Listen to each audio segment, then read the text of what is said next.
This is Just Zach and Spiritual. So moving from your PhD, so you completed your PhD. Yeah. I'm assuming because you got, first of your class, you did quite well for your PhD as well, glowing reviews. I received an award. I'm not surprised. So you could be, because honestly, the PhD is not a flat line. No. So it's really, really something that can be stressful and can.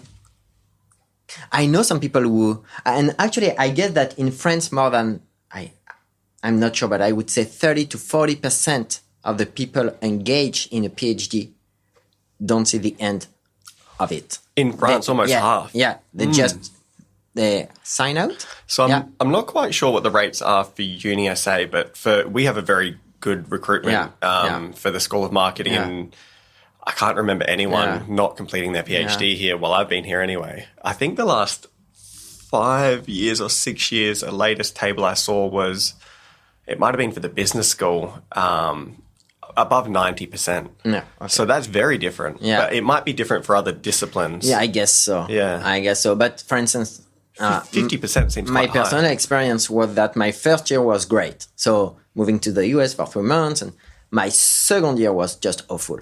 Really? Yeah. I took some weight. Yeah, I gained some weight. Yeah. Yeah. Close to be what we call a fat guy. I broke up with my. I broke up in my third year of PhD. I broke up with my girlfriend. We were together for a very long time, 7 years. Wow, that's quite long, yeah. Yeah, and so it was. So it was not a flat line, and so I decided at this time, at this really right time, that I had to change my way of doing my PhD, because obviously there was something wrong in terms of my health and my personal life. And so, and this is something that is in my mind forever. This particular date, I decided to change everything from my eating habits to my sport habits. And so I decided to run. Okay. Yeah. And 3 weeks after my first running, I started to see some changes in my body, and in my mind. And I had the feeling that I was much more able to think clearly than before. Yeah. Honestly. And I never stopped running from that time. Oh, it's funny. And if you see, have you seen the movie The Imitation Game? No. No, about Alan Turing? No? Alan Turing, so it's the guy who created the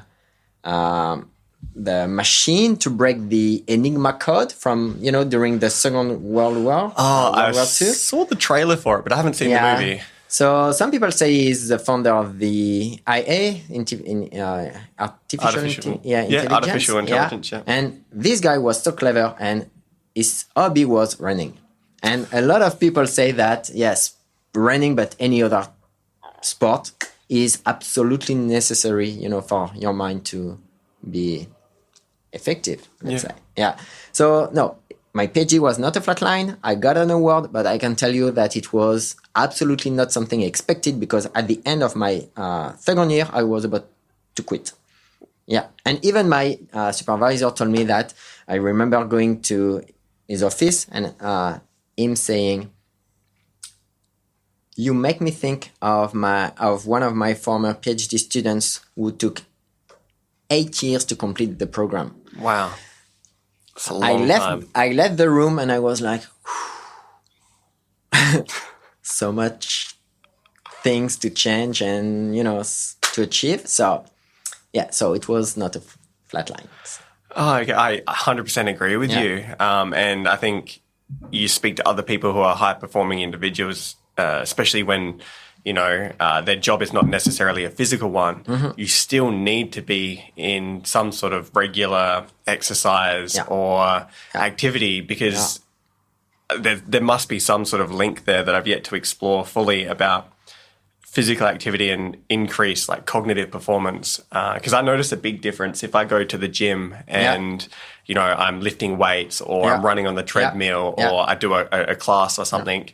The ability for me to write and to analyze data the next day is so much higher than if I didn't. Yeah, I agree with you. And then also you look better, so you feel better. Exactly. I could much more self-confidence.